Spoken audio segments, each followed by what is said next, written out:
Does everyone have their mic on? Did Brynn show you how to use it? All right, go ahead and speak in it for me. Yeah. Is that coming through? All right. Yes. You're a natural. Right. All right. All right, everyone. Welcome. Tonight, we are going to have a debate, a conversation, if you will. And we have three of our folks that are running. There was a fourth. We did extend an invitation, but we did not get a response. I will be your host for this evening. I am Marwan Cameron. I am the executive director of Gather Together, Grow Together. I run the Conduit podcast. And also, this is being brought to you by the League of Black Male Voters, which is a new 501c4 being established here in Kitsap County. So we thank you for joining us this evening. Let me go ahead and break down how this is going to work. But first, I want to thank and welcome our participants tonight for participating in this community debate. Representative Greg Nance, the challengers Brynn Felix, and Dr. John Gibbons. We did reach out to Jamie, as I said before, and there was no response. She is a Republican who is running in the race. All three candidates are running for State House of Representatives of the 23rd LD Position 2. I do think it's safe to say that this is a competitive race. True story? All right, but that's good. That's democracy in action. In addition to our person format, this debate will also be streaming live on Facebook and on YouTube. Does anyone, this is a public space, but I like to, be respectful. Is anyone against being on camera? All right. Right now, we are broadcasting on 2 YouTube channels, 3 Facebook channels, Twitch for the gamers. All right. So what we're going to do is we're going to start with opening statements. We're going to give each candidate 2 minutes for their opening statement.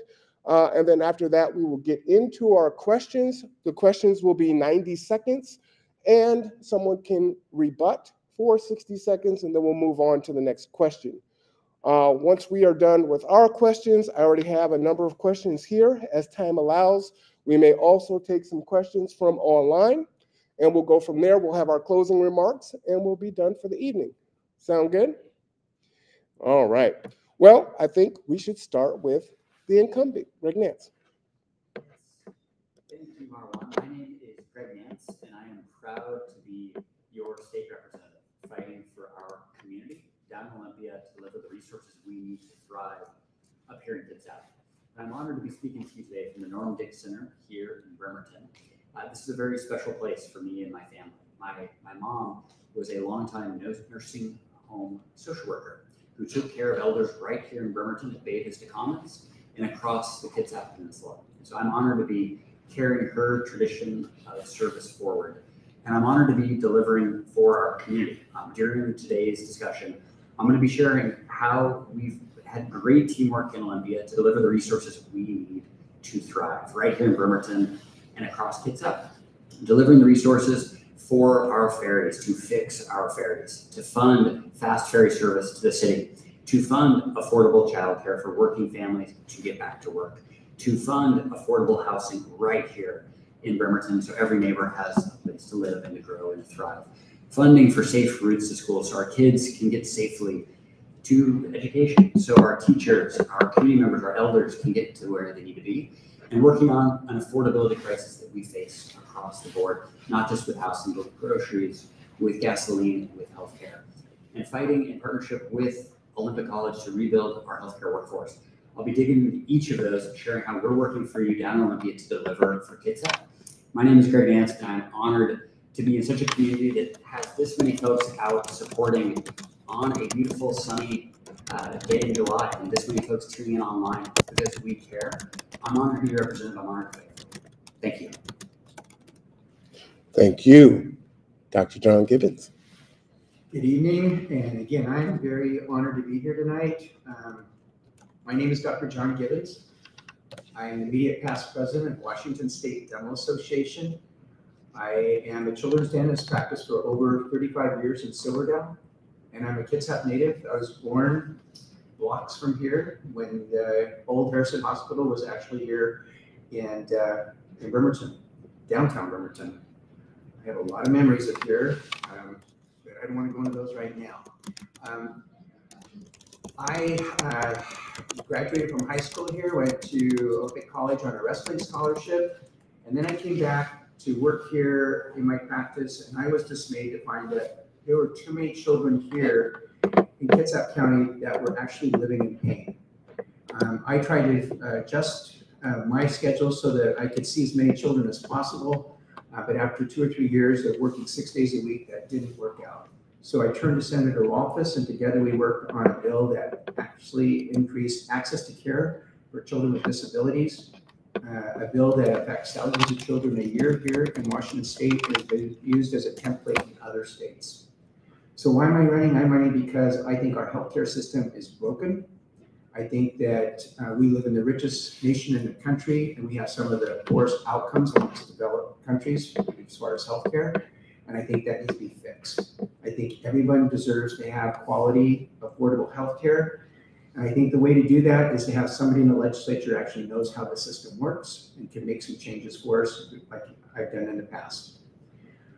We also have a problem with workforce shortage in healthcare. And I've been working with Olympic College so that with their leadership and also the leaders from the Squamish tribe, so we can maybe bring a integrated medical, dental, behavior health care clinic at their Paulsville campus, a place where our next generation of workers will be trained and our most vulnerable will be able to be seen.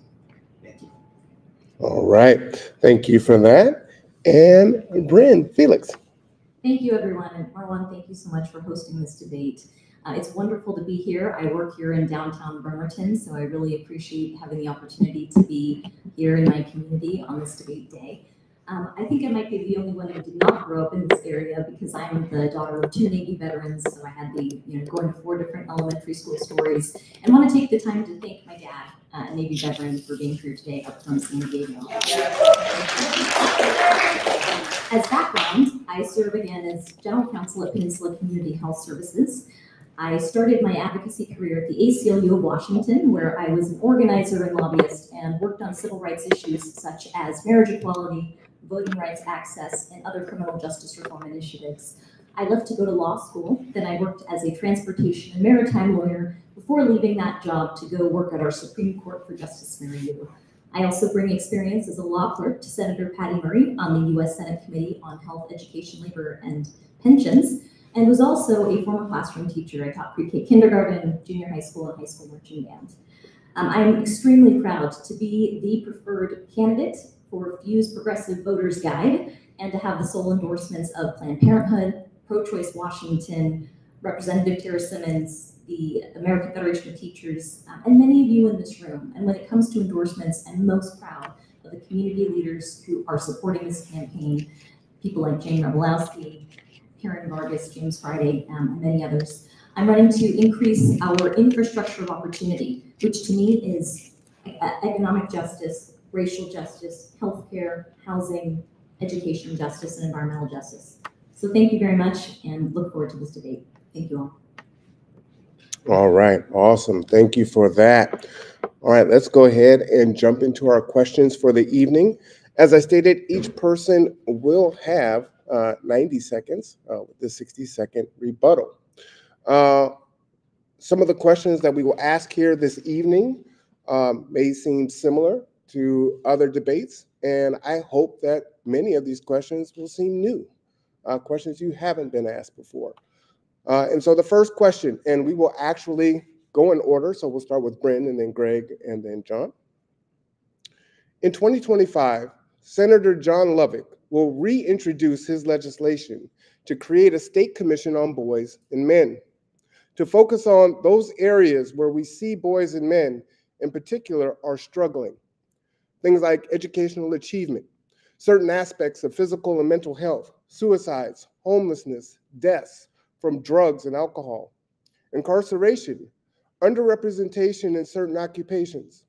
Senator Lovick describes the creation of a state commission on boys and men being consistent with our state's commitments to equity and inclusion.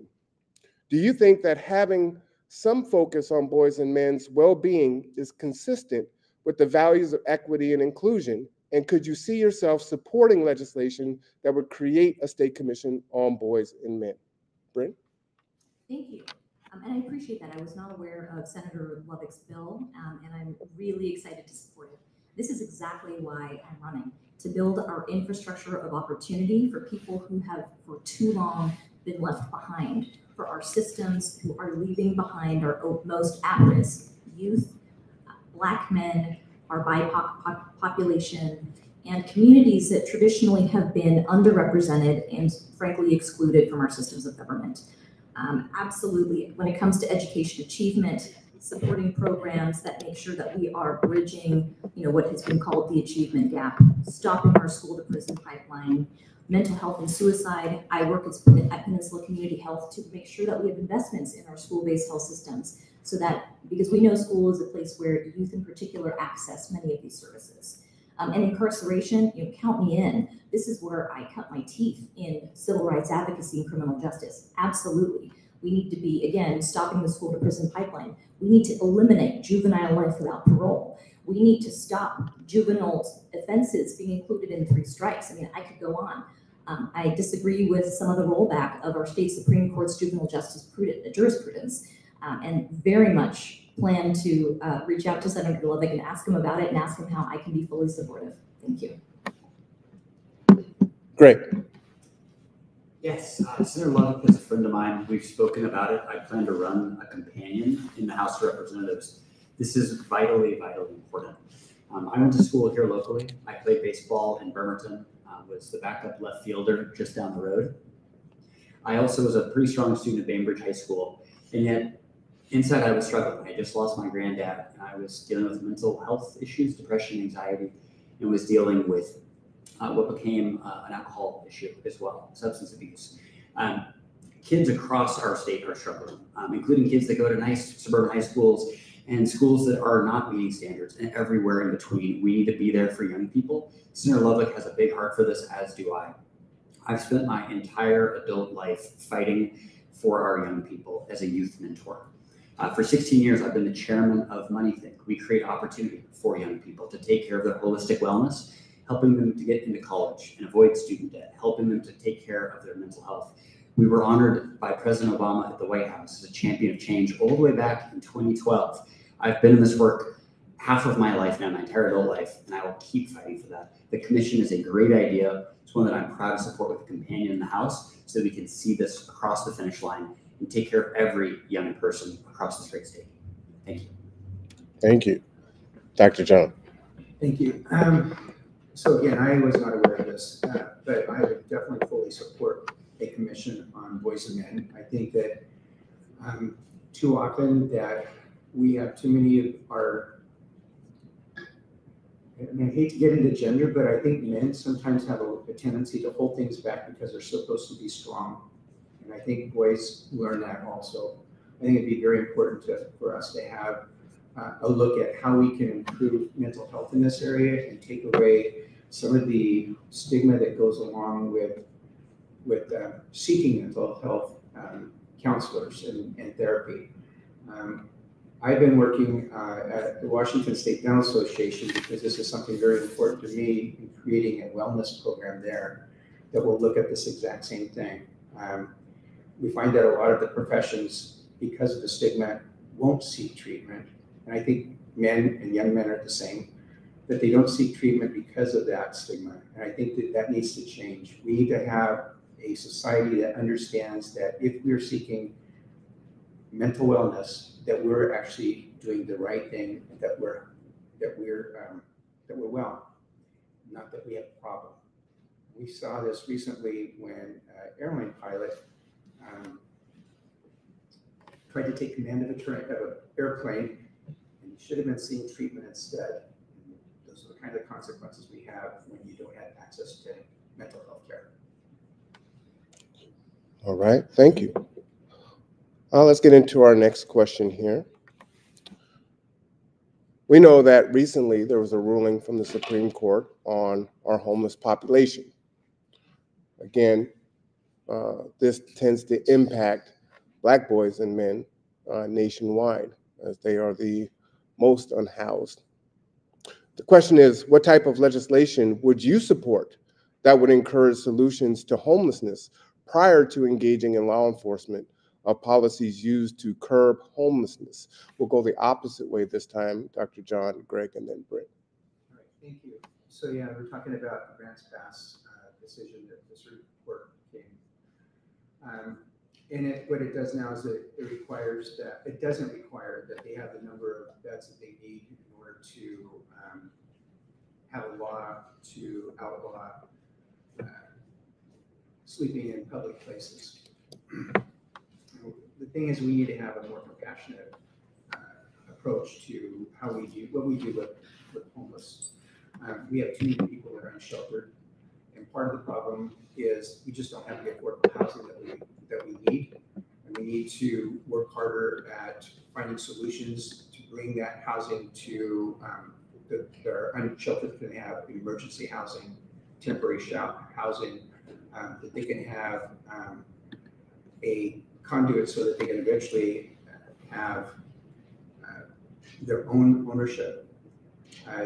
These are things that need to be done. They're things that haven't been done. And I think that the other aspect of this is that people are on the streets, not just because there's an affordable housing, but also because there's usually some sort of behavior or substance issue that goes along with that. And we need to make sure that we have those wraparound services to handle those problems. If we don't do that, we're missing the boat, because we have to have all of it. Thank you.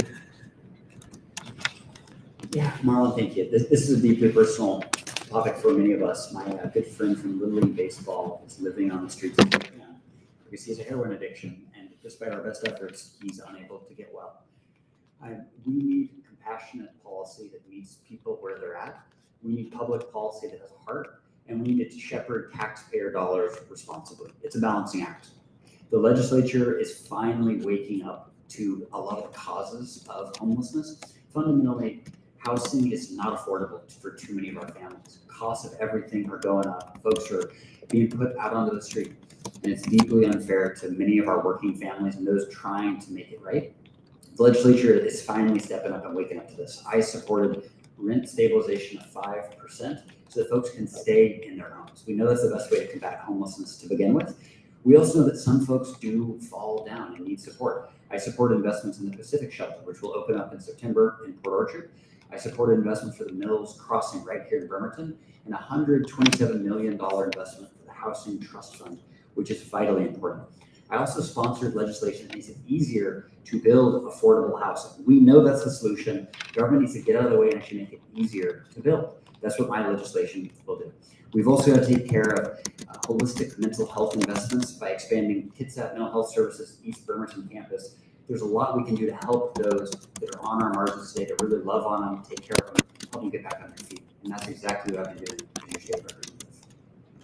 Thank you. Brynn? To add to what's already been said, particularly regarding the grants pass decision, I mean, that decision said it was not an 8th Amendment violation. It is not cruel and unusual to ban homeless encampments, even absent shelter options. This completely undoes what our local jurisdictions understand. I've worked at our Supreme Court. I know our state constitution. As these decisions have been coming down, I've been thinking about how we can leverage federalism and states' rights to be able to combat some of these decisions that have been coming down. So I think the legislature needs to legislate the pre-existing rule and make sure that local governments cannot ban homelessness absent shelter. Again, our local jurisdictions already know how to implement this rule. We need to make sure that no local governments are criminalizing homelessness as a start. At PCHS, I am proud to have been part of building out our permanent supportive housing and building the medical respite down on 6th Street, which will help people who are experiencing homelessness have a place to recuperate for up to 30 days after they've left the hospital. We need to make sure that there are comprehensive wraparound services as people are getting back into housing, and make sure that these are community-driven solutions around housing. Government is not going to be building a housing, but I've advocated to the legislature for the resources to build out permanent supportive housing. We need to be employing housing first models. I commend KidSat Mental Health Services and their Pendleton Place model. That is more that we need to replicate. And again, really leverage the power of government to bring those resources to our district. And I will also say Joe Rozak, who was the CEO of KMHS at the time, spearheading that project, is endorsing me for this position. I'm really excited to leverage his ideas and the other existing community ideas and bring resources to our district to build out that infrastructure for our homeless population. Thank you. All right, thank you for that. Switch it up a little bit. You have answered many questions on our ferry system in regards to transportation. Traffic easing and ferries aside, no one talks about the lower income or working class residents here in the county. It is great we see businesses opening like Wendy's and Chipotle. However, there's no public transportation for these folks to get home from work, which requires them to use an Uber or a cab or G2 to get back and forth. That, coupled with the housing prices, is crippling, especially since many of these folks have to work multiple of these jobs. Can you please address what you are going to do to help our Kitsap County residents be able to work these jobs as these businesses open so that they can pay their rent and take care of themselves and their family? This time we'll go Greg, and then Dr. John, and then Brynn. Yes, thank you, Marlon. I'm a proud member of our House Transportation Committee, where I have the honor of advocating for our community and investments to help on public transit access. I've heard time and time again from working families that our infrastructure is completely lacking, both in public transit to help you get to where you need to be.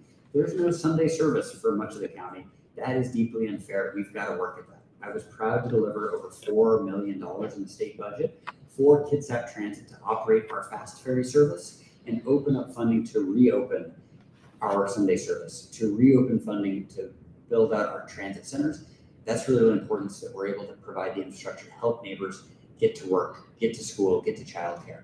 In the last week, I've had meetings with our commanding officer at Naval Base Kitsap to learn about childcare and transit needs and how we can turn a lot of wasted parking around Bremerton into far more productive uses like childcare centers and like opportunities to train our workforce. We need to be making these investments, and as a member of the House Transportation Committee, I'm fighting for us every single day, delivering $80 million for ferry service, millions and millions and millions of dollars from Climate Commitment Act funds for more buses around the state, and working to build up our public transit workforce. We don't have enough bus drivers right now. We've got to work at that by building pipelines. I'm honored to work side by side with transportation leadership to make that happen. Thank you. So the question again is, besides the ferry? Yeah. Okay. So, yeah, obviously right now our transit system is really a weak link in being able to have people be able to commute to their jobs and back to their homes. And I had a patient one time who was trying to get his son into the hospital. And he told me, I don't have a car. I know I've got to do a few appointments to get my son taken care of.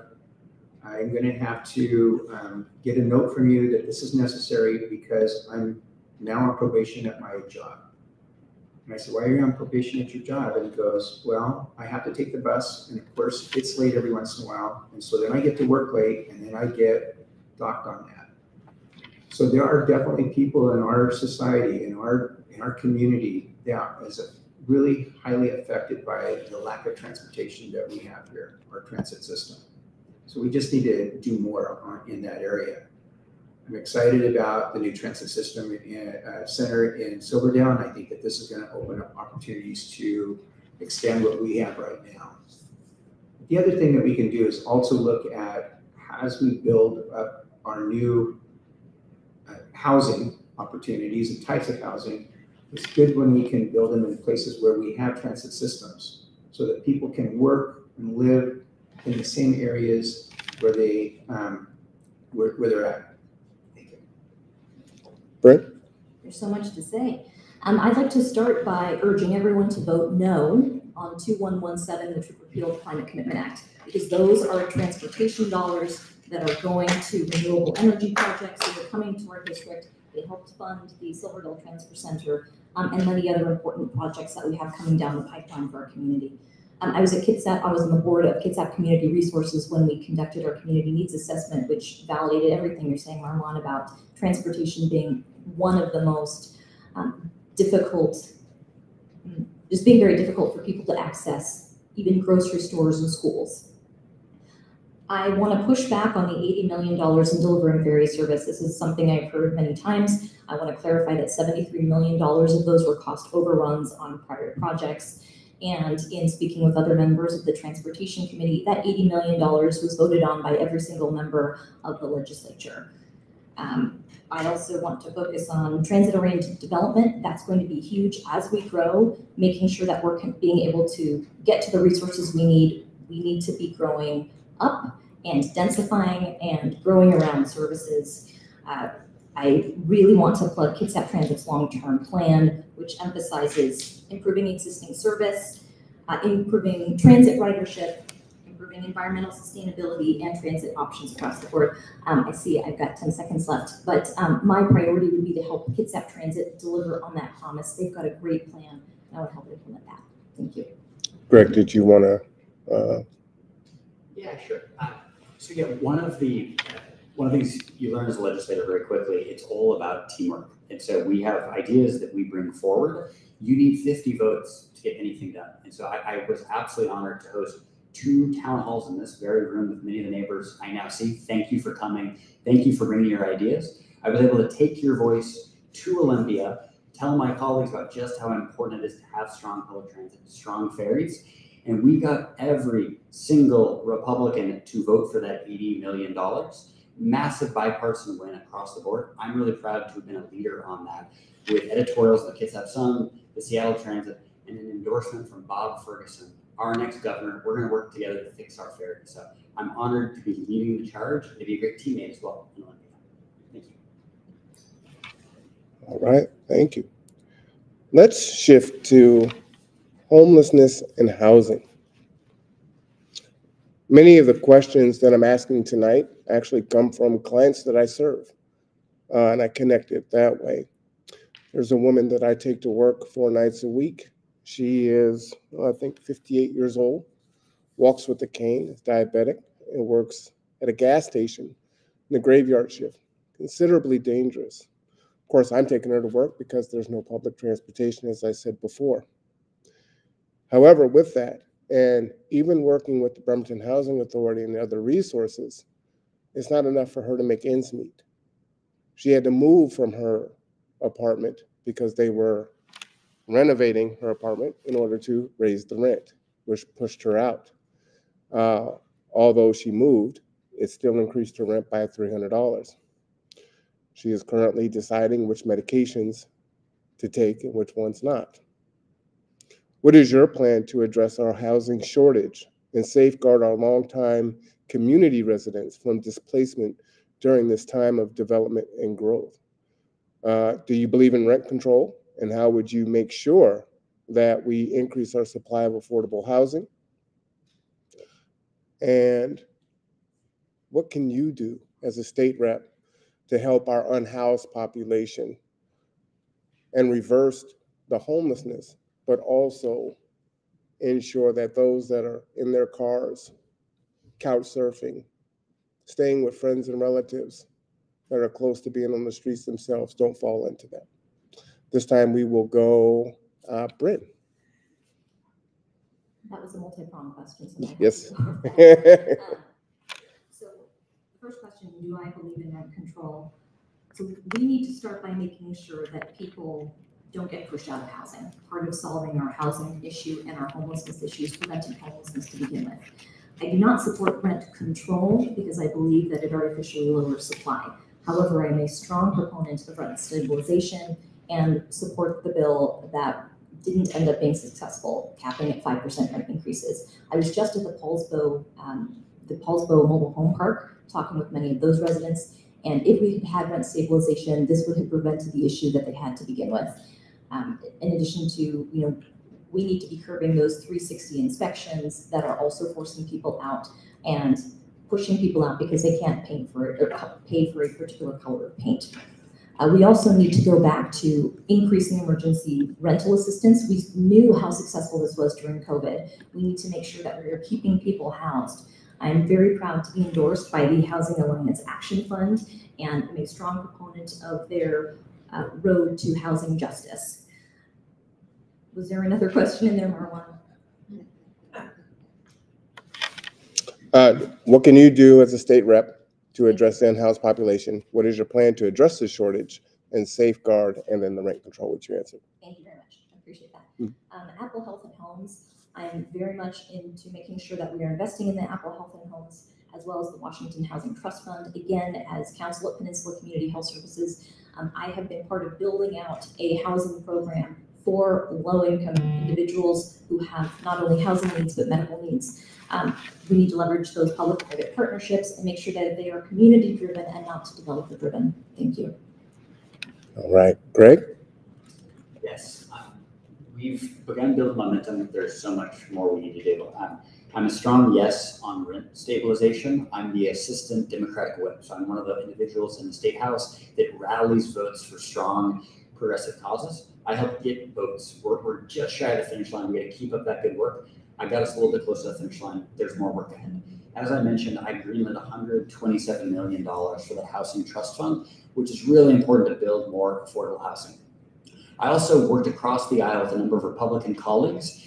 We need affordable housing across the state. This isn't just a Democratic issue. We need to simplify permitting. Way too often, counties and municipalities drag our feet and aren't able to build in any kind of expeditious or efficient manner. It is over $200,000 more expensive to put a shovel in the ground to build in Kitsap County versus neighboring Mason or Pierce counties. And guess what? Mason and Pierce are building more than we are right now. We need to create an ecosystem where we're able to actually make progress there. Part of that is permit reform. One idea that I quite like that Bob Ferguson proposed: if our permitting authority isn't able to give the permit within a reasonable time period, it shouldn't be paid. It should be the fee should be waived. I support that. That's how we make a bureaucracy move much quicker, much more efficiently, and we actually deliver for our neighbors. We also have to keep building our safety net. I'm a fan of school meals so that we feed kids that are hungry, that need to learn, and then we're fully supplying our food banks and our shelters so they can actually take care of the neighbors that we have failed. We've got to do better. We've got to do it together. Thank you. Dr. John? Yes, we have far too many people that are unsheltered, and there's multiple reasons for that. And definitely affordable housing is one of that. And the other part of that is rents. Rents and housing ownership has doubled in the last decade, making it so impossible for so many of our people nowadays to be able to be sheltered. And this needs to change. And there's lots of different ways to do that. I think targeted rent subsidies are very important. Rent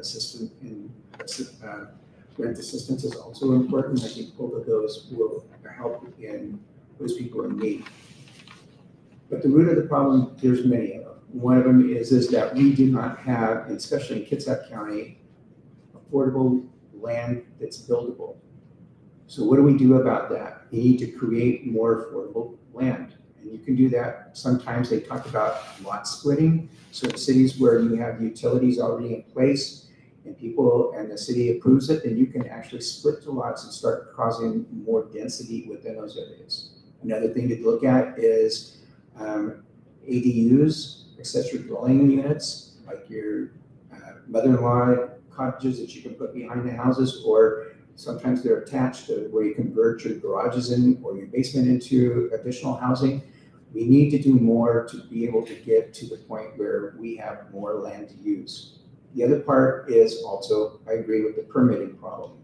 I understand that it's almost a year wait program process right now, and that needs to be sped up. And we also need to look at zoning and building codes that will help us expand what we're doing right now. Thank you, Doctor. All right, this is a two-part question. The first one, you can just answer affirmative or negative. How many of these panels that you have been on have they asked you about reparations for African Americans? Right? You mean during this candidate season? Yeah. 0. Greg? 0. Doctor? This is one of the reasons why the League of Black Male Voters is so important. Oftentimes, we are told a high tide rises all boats, but our interests are not addressed. When you look at reparations for the descendants of those that endured slavery, and we can go into all the different ways to combat, well, I didn't own any slaves. America wasn't formed. 1776, we just celebrated our Independence Day. Slavery persisted another 89 years after that. My question is one, do you believe in cash reparations for African Americans? Knowing that the country on both sides of the aisle kicked the can and kicked the can and kicked the can, waited for our folks to die off and said, well, there are no more people alive. So question one is, do you agree in reparations for descendants of slaves here in America? And number two, what are your ideas or plans to take back to your colleagues to get them on board also? And we will go the opposite way. Dr. John, then Greg, then Brynn. All right, thank you. Boy, this is to me, this is a difficult one. I've heard a lot of different sides to this, and I always feel like it's important to get good stakeholder input. So I think that in order to come up with a really good answer, it would be very important to sit down with community leaders and talk with them about what they feel is important and what they feel would be the right approach. I know in California they were looking at something like this, and they had certain rules about how far back they would go, and to make it so that in California that people wouldn't be able to just move in and get it because they were trying to address what would happen in California. So I would be open. I'd be open to that discussion. And I honestly do not have any answers as to actually how I would do that, because I feel like that's more appropriate to come up with those solutions after we've had a good discussion with stakeholders. Thank you. Greg? Yeah, thank you, Marwan. So I'd like to learn more about it, but on the face of it, no, I would not support reparations. I do support a holistic review of how we take care of our neighbors who've previously been underserved and underinvested. We know that's a problem. We know there's a really complex racial history to the United States, and we know that we've got to do better. My hunch is there are better, more effective ways for us to do exactly that, to bring people together. My real concern with it is it could be divisive, and it could get people, it won't deliver all the benefits that we're seeking, and it will raise the temperature in unhealthy ways, particularly given this moment in time. So I would like to see investments, perhaps baby bonds, where everyone born in America has an opportunity to actually accumulate savings for their first home or for their education before they're 18. So that everyone, even if you're not born into money, you have resources, you have assets that are accumulating. I'd like to see every student be able to graduate public schools, just like I did, with a great education, and then get debt-free in college. I'm really lucky. I got to go to two of the best universities in the world, and with very little debt. That's very fortunate. Every child deserves that opportunity. Every child deserves great healthcare. Every child deserves an affordable place that's safe to call home. That's what I'd really like to see invested in. I don't know the best way to do that. It's a huge question. My hunch, though, is if we come together, we listen to one another, we come up with a solution that's targeted, that's helpful, and that lifts up every brother and sister across this great land. Thank you, Greg. Brynn? I don't have a hunch. I believe that we need to repair for the stolen labor of Black Americans. The legacy of slavery is baked into all of our institutions, all of our structures, all of our systems, from our child welfare system to our healthcare system to our education and housing system. Repairing to me means that we reverse the pernicious effects of the war on drugs, end mass incarceration, which disproportionately impacts Black men. Reparations to me means making sure that Black women are not dying at much higher rates in childbirth than white women. Reparations to me means closing the wealth gap, closing the home ownership gap, and taking proactive steps to make sure that Black families have access to down payments, because they don't benefit from intergenerational wealth like white families do in this country. I would like to, and I would advocate as a legislator to follow in the footsteps of what California is doing in terms of putting a task force together to look at what reparations would look like for Washington State. All right. Thank you. We can stay on the lens of social justice. We have 3 Democrats on stage tonight. Have any of you ever voted for someone other than Democrat in a primary or general election in the past? If so, why? And how do you reconcile that with your current status as a Democrat? Did I say who started first? I didn't. Dr. John? Okay. Oh my gosh. I am really trying to be honest. I'm looking back through this. There's been times where I've known somebody personally that I thought was good and may have been a different race party, but I can't think of anybody specifically. I voted right here in this area. I must admit that when I was in dental school and to my years of education, I was not registered probably to vote at all. So I cannot think of anybody I have. Great. Yes, I am a proud Democrat. And I also like to look at who I think is the best person for a job. And so at a number of times I have voted for Republicans who I thought brought really good ideas and fresh perspective. Most recently in 2016, I wanted to do absolutely anything I could to stop Donald Trump from becoming the Republican nominee. And so I wrote in Colin Powell in that primary. Unfortunately, Trump would go on to become president. Part of what I do as a legislator, you got to find ways to work together and find common ground, even with people that you fundamentally disagree with about really important stuff. Sometimes you can find that common ground and advance shared interest. I'm a proud youth mentor, and part of my mission with that is helping model how we can learn to talk to each other again, Democrats to Republicans to independents, because we know that we are more polarized now than we have been in generations, and we know the costs of that. We've got to learn to see the human and the American in each other. Even when we have fundamental disagreements, we've got to disagree better. And so I have voted for Republicans in the past. I'm a proud Democrat. Go blue. Thank you. Brynn? I also did not want Donald Trump in 2016, and I voted Democrat. I will say that one time I did not vote Democrat, and it was my very first election in 2003. I was voting in the California gubernatorial recall election, and I did vote the Green Party.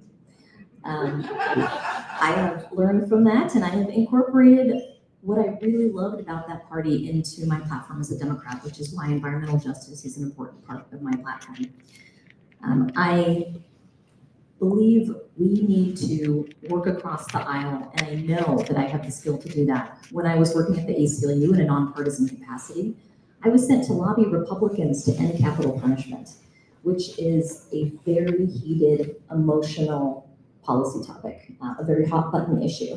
And I was very successful in working with Republicans, Tea Party Republicans, libertarians, moderate Republicans, moderate Democrats, and building coalitions of what we call unlikely allies in the advocacy space to move forward an issue.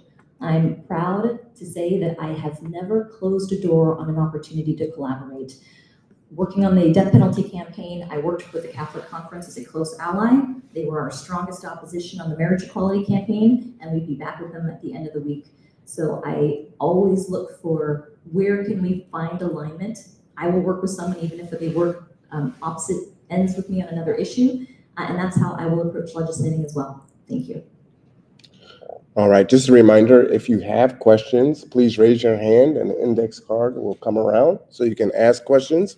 Yes. Can I respond? Yes, you can. I remember I voted for Patty Lynn when she was a county commissioner, when she was a Republican, and then again when she was a independent for Bremerton. But at that time, she left the Republican Party, so I never know. Sorry. All right. And for those watching online, thank you for tuning in to tonight's debate. And you as well can type your questions in the chat. We will take questions from the audience first, And then if time allows, we will take audience questions from you online. All right. So for our next question, we will go Brynn, Greg, and then John. You've maybe heard the phrase or the term, I would like to be out of a job, right? Transportation should be so great, my company doesn't have to exist. Suppose you win. What constituencies are you most loyal to? How many separate groups of your constituents would need to tell you not to run again and you announce that you're not running for re-election because you are not carrying the water for the people? What I'm saying is folks get elected and they tend to want to stay elected, right? Regardless of how well they're doing. And so if your constituents came to you and said, hey, it's time for you to step down and let someone else go, what constituents would you listen to? Who are you most loyal to that could get you to do that? I'm running in this race to be courageous as a lawmaker, to do justice, to do what's right, and to represent those communities that have been left too far behind for too long. It's hard to say that community because communities are multifaceted and diverse and beautiful. So when you say a constituency that I'm most loyal to, if you are my constituent, then I am representing you, and I am loyal to you. I am not loyal to moneyed interests. I'm loyal to hardworking people who are trying to feed their families, send their kids to great schools, have thriving opportunities in the workforce, young people, working families. I'm a working mom. A lot of times I don't feel seen as a working mom when we're talking about things like childcare access and the work I do as the safety net for our healthcare community. I don't know if I'm answering the question correctly, but being community driven is the greatest part of representing the 23rd Legislative District. Attending NAACP meetings where I'm an active member, attending meetings of young people who are not going to party meetings.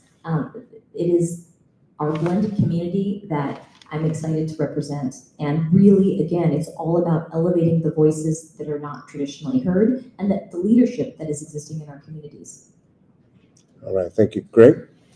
Yeah, we begin a lot of our meetings, both in the 23rd Democrats and across the site now, with a land acknowledgement to acknowledge the land that we gather on, the land we're discussing. So for me, the short answer to your question is the moment our tribes ask for a different representative down in Olympia, specifically the Suquamish tribe and the Port Gamble S'Klallam, I would gladly, anyone that earns that endorsement, I would look to. I'm proud to be on this stage out of the 4 tribes who've weighed in: the Suquamish, the Port Gamble S'Klallam, the Tulalip tribes, and the Jamestown S'Klallam have all given me their sole endorsement and support. Because not only did I grow up on ancestral Suquamish lands, I've been a fighter alongside the Suquamish to keep Puget Sound clean, to take care of young people, to expand economic opportunities, and I always will. And the moment the tribes say, hey, we'd like a different representative, I will heed that call. For me, it's about shepherding that torch the way that our ancestors have since time immemorial, and to do that until it's our turn to pass that torch to the next. Thank you. Dr. John? Yes, so from what I've learned, that there's like 108,000 people that are able to vote in our district. And when you become a representative, you represent all of those people, not just one segment of those people. And I think that that's what our democracy is about, is to make sure that us as representatives are voted into our position by majority. So I don't know if there's a segment in there that I would have me not run. I actually, as a children's dentist, feel like the people that I'm going to be representing the most are those that don't have a voice, the children that deserve to have better health care, that at this time are lacking it, and their parents who understand this also. So I guess in my field, if it was, somebody came to me from Children's Advocate and said, you are not representing us, I think maybe I would take a look at that. Yeah. Thank you. And that was one of my questions, and probably not the most articulate way to frame that. And I want to kind of stay away from kind of the ageism that is going on currently, but that's kind of part and parcel. And it's not just age, but capacity, being able to do that. So I felt like you answered the question. Thank you. All right. Again, please go ahead and type your questions in the chat for those that are watching online. We're going to go to some in-house questions here.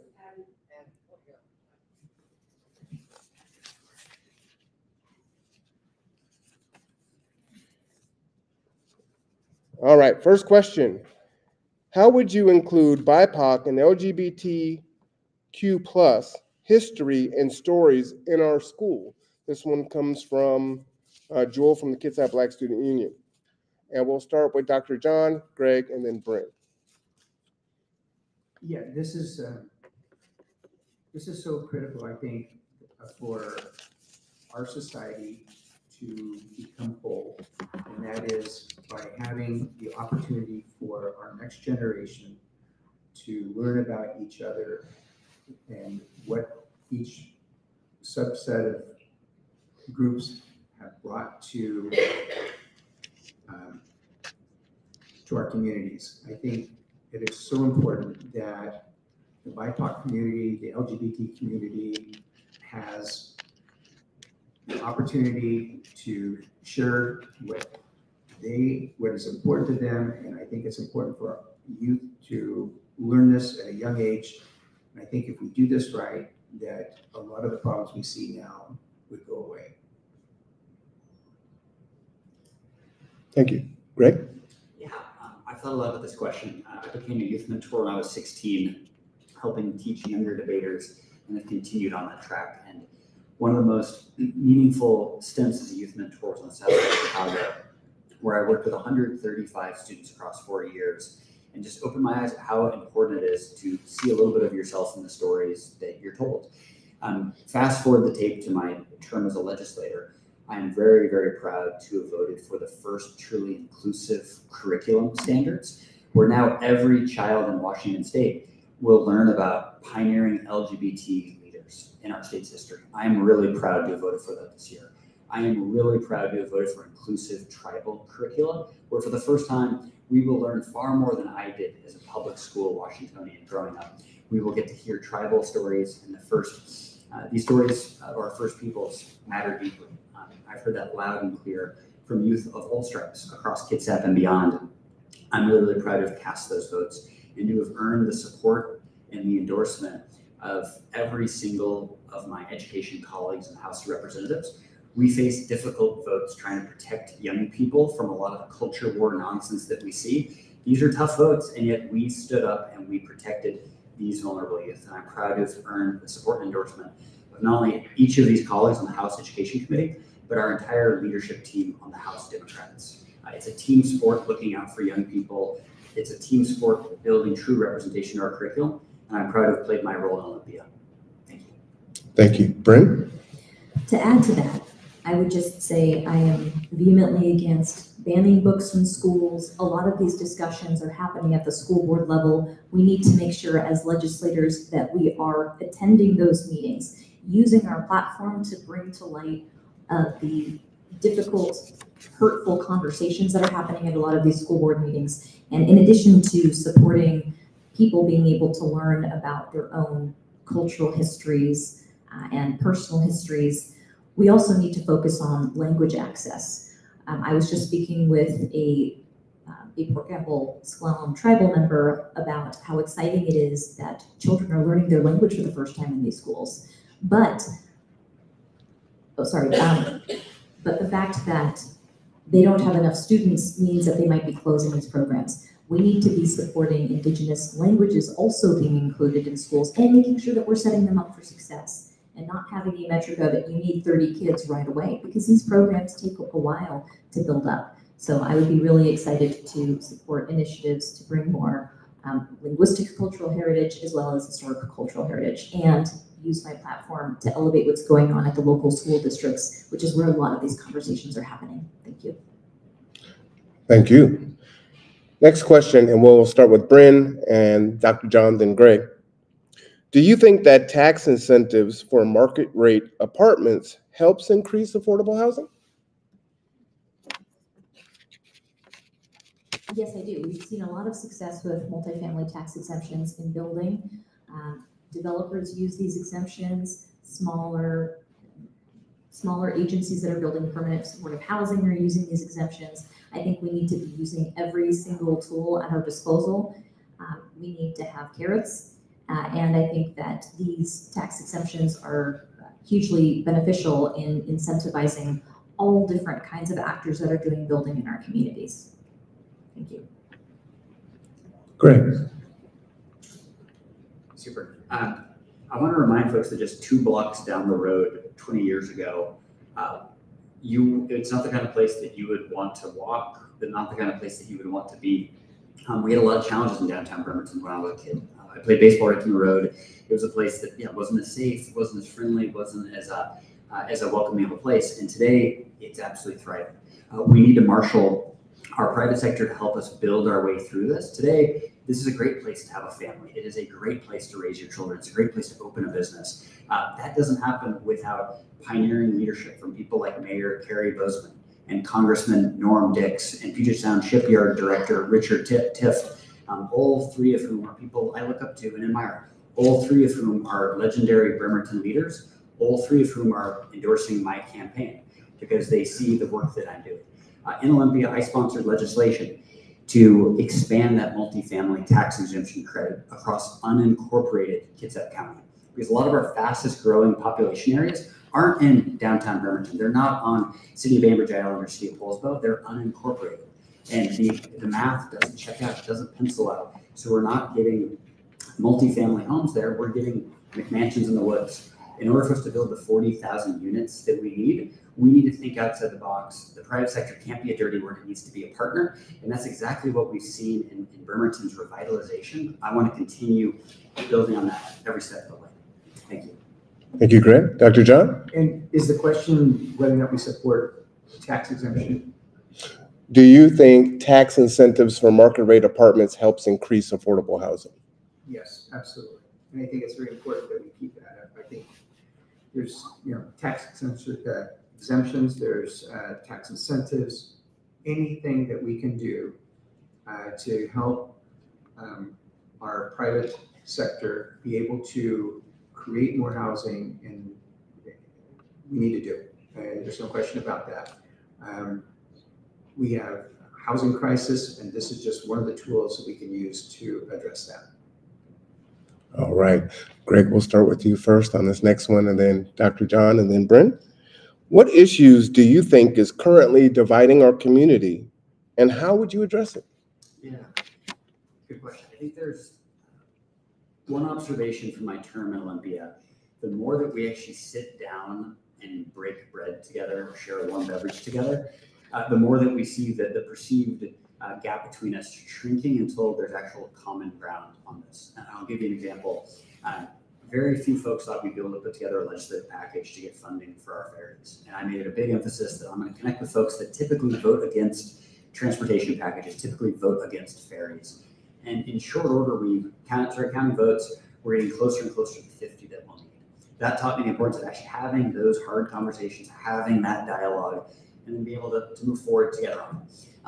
An example that I've seen real close to home is around, for instance, police pursuits and the initiative to the legislature. That's a place where there's been so much misinformation around that. And I found the more that we hear each other and actually talk through, the closer we actually realize we are. Every one of us in this room wants to live in a safer community. Every one of us wants to live in a community where police are held accountable for the great responsibility they have. Every one of us wants pursuits to be as rare as possible. Every one of us wants to be in a place where we can thrive. And when we really listen to each other and we connect with both victims of crime and victims that lost their lives in the pursuit, we realized, hey, we have a lot more common ground than we realize. We really need to work at this legislation so that we can get it right and we can hold police accountable while creating public safety in our community. And that's exactly my approach as a legislator: bring people together, find that common ground, and create policy where all of us can move forward together. Thank you. Brynn? My answer to what is dividing our community is where we should be investing the limited amount of resources that we have in the legislature. In talking with people who are living check to check, who don't have enough food for their families, who can't go to the food bank often enough to feed everyone, are pretty frustrated when they hear that ferry funding is a top priority, because they feel like they are not being seen.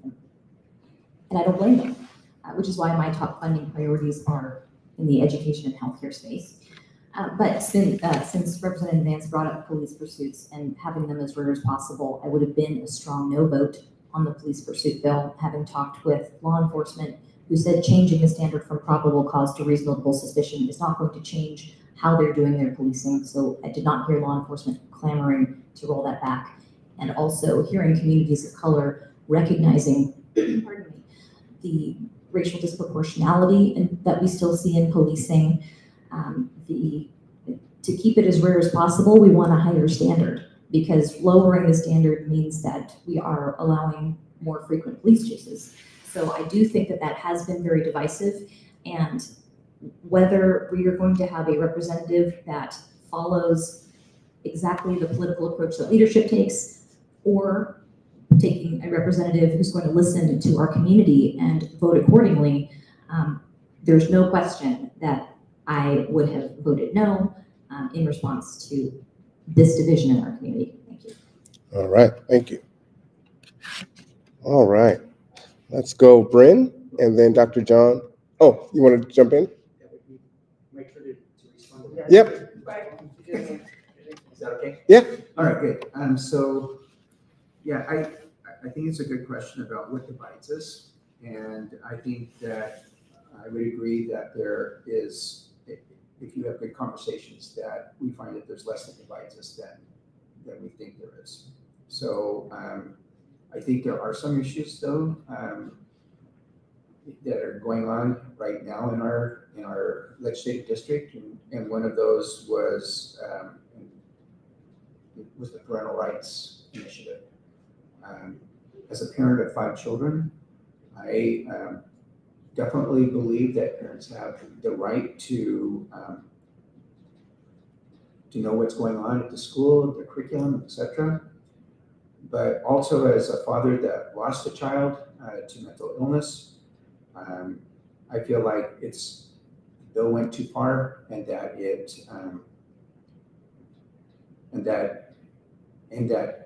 it's important that our youth have the opportunity to be able to have confidential talks with their counselors at the schools, and that will help prevent other situations that I have encountered. Yes. Yeah, I appreciate the vantage of both colleagues up here. One of the challenges as a legislator, sometimes bills or initiatives are brought forward, and there are different rules for that. I want everyone to be crystal clear. When an initiative to the legislature is moved forward, no amendments are accepted. I had several ideas for how do we make pursuits better? How do we make parental involvement better in our schools? Unfortunately, due to our Washington State Constitution, no amendments are allowed. And if the legislature does not pass an initiative, it goes straight to the voters. And if the voters pass that with a simple majority, 50+1, the legislature is unable to work at those policies for the next 2 years. And history shows us that even after those 2 years, it's a little bit of a hot potato that people don't actually want to touch. With that, we as a Democratic team decided the way that we can best keep our community safe and the way that we best keep vulnerable children safe is actually to vote for both of these so that we can continue working these obviously flawed policies. We want to make sure that they're in the right place. And so that's why we did what we did. After extensive consultation with community leaders like the NAACP president, Robert Harris, Squamish leadership, police leadership, After extensive conversations, including with House counsel and attorneys, we decided this was the best way for us to protect our community. Thank you. Brynn, you want to respond? Yes, thank you. I would have been a strong no vote on the parental rights bill. I understood the strategy very well. I'm general counsel of an agency that runs 12 school-based health centers. I understand more than most how youth are able to access services in schools. This was not an abstract harm. Youth have been harmed as a result of this policy. We have seen youth who were allowed to receive confidential reproductive health services, mental health services, substance use disorder treatment, have schools call up and say to their parents, is it okay for Susie to leave third period to go to their school-based health clinic appointment?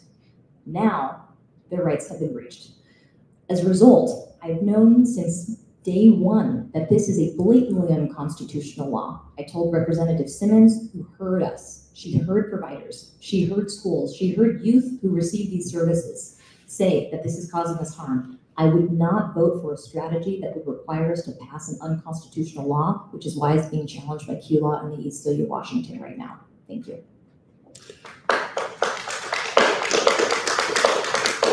Before I go to our next question, I want to circle back to something that you said, Greg. You said that amendments, it's an all or nothing game. So I would ask the panel here, do you agree with that?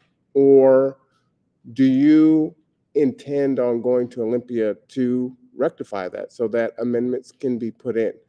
Brynn, you're quick on the mic, go ahead. Sure, I have absolutely been thinking about how to mitigate the harm of this initiative. Again, in talking with school administrators and school providers and youth who receive these services, it's clear that the schools need to have a duty not to disclose. We need a duty not to disclose the pronouns that youth are using in schools because sometimes that's the only place where they feel safe. When it comes to access to healthcare services, there needs to be a duty not to disclose. Once you reach a school-based health center, you're protected by HIPAA. There's no way to even acknowledge whether someone's a patient or not. Schools have no duty to disclose. They're not HIPAA-covered entities. So that is one way in which I've been thinking about how we can mitigate the harm of this law. Regardless, I mean, there's an injunction right now. That piece of it will not be moving forward. But it is something, kids continue to get access to services in schools. There are some places where a school will need political cover, essentially, and protection, liability to make sure that they are not contacting parents where youth do have the right to consent to their own healthcare services. And I want all of you to respond, but my question actually was about the amendment process, right? Right now, what Greg was saying is you can't amend, so it's all or nothing, right? So is that a broken system? Does that need to be changed? Is it working? Is that something that you're going to go to Olympia, should you be elected, to fix? You can answer, rebut, Brynn, and then I'll give another round to answer that specifically. And I want to commend my colleague. That was a thoughtful answer, and that's exactly why I voted for it. Because our system is how it is, if we all voted no, we can't bring those good ideas forward for 2+ years to protect kids. So our Democratic leadership team made a simple calculation that the best way to protect kids is actually move this forward so that we can bring amendments. Because if we vote no, there are no amendments by Constitution. I would like to see that change. We don't have the votes. You need a majority for us to pass legislation. You need a supermajority for us to vote to amend the Constitution. We're nowhere close to that. And so part of being a legislator, you have to acknowledge political realities. 80% of our neighbors across Washington would have voted to pass parental bill of rights, as it's known, and they would have voted, and roughly 80% would have voted to pass police pursuits. So the legislature, sometimes you have to look at the data, you have to figure out what's the best strategy to protect our neighbors, to protect vulnerable youth, to protect victims of crime, and it doesn't feel good voting yes or no either way. There's complications to this, and that's one of the challenges of being a legislator. It's a yes or no, and we know that it's a flawed policy. To do it the best way possible, we knew we needed to pass it, and that's why we did it. Thank you. Dr. John? Yeah, I think the question was about whether or not what Greg is saying is the way I understand it also, and it is, that when these initiatives are put forward, there's a couple different choices for the legislators to take a look at. One is they can pass it as is, they can make a substitute and put them both forward to the public, or they can go not do anything and it goes straight to the public. And each of them has a different consequence. And one of the consequences of the being passed right away is that you have the opportunity at the next session to adjust it or change it. When the consequences of making it go to the people and it gets passed there, then you have hands off for the next 2 years. And to answer the other question, yes, that's probably flawed. I think that you would have to work very hard, though, to make an amendment, like a supermajority is what's required to do that, that would adjust that so that in the future, these initiatives would, we would be able to do it differently than we did this time. But I think the important part here is for us to point the finger at the people who put these initiatives forward, those people who crafted language in such a way that it made it very difficult to do the right thing. I think right now we should be feeling like we need to make sure we defeat the Republicans that are out there trying to do us harm. Thank you, Dr. John. Brynn? So to the original question, yes, I would support the legislature having the power to amend a citizen initiative to the legislature. Again, that is not a political reality at this time. We don't have the votes to push that kind of amendment forward. But I will add that 80% of Washington might have agreed with police pursuits and parental rights. But frankly, I don't care what Eastern Washington thinks about those things. I'm focused on what my district is saying. And there are ways to protect youth without having to amend the Parental Bill of Rights. There are other areas in our RCW that govern youth rights to care and to consent to their own health care. We don't have to touch the Parental Bill of Rights in order to protect those existing rights that exist and to bolster those. Thank you. Thank you to the panel for your indulgence and the audience. I thought it was important, me, myself, I did not know that it was all or nothing. And so I think many of us, we the people, don't understand how it works, and having that explained is important and getting their position on it. So thank you for that indulgence. The next question from the audience. You are all good Democrats. How would you distinguish yourself from your opponents? Dr. John, well, you're chomping at the bit. Go ahead, sir. All right. Well, I appreciate that answer because really this is what it's going to all come down to when we vote. And I'm very happy that we have this opportunity to talk about this. So definitely, we have 3 good Democrats up here, 3 good people, 3 good candidates, but we are all a little bit different. We came through life and have different life experiences, and those experiences are going to dictate how we approach things. My background is I'm a doctor. I've worked with children in pain. I worked to make sure that we had laws that would address that. I think that right now, like I said before, that we need a doctor in the legislature, which is very rare. It is difficult to have a doctor in the legislature. I'll be the second when I get elected. And that's very important for this, for Washington State to have somebody who can actually look at health reform that has worked with insurance, with Medicaid, and be able to make those pinpoint legislation that will actually really impact healthcare here in Washington State.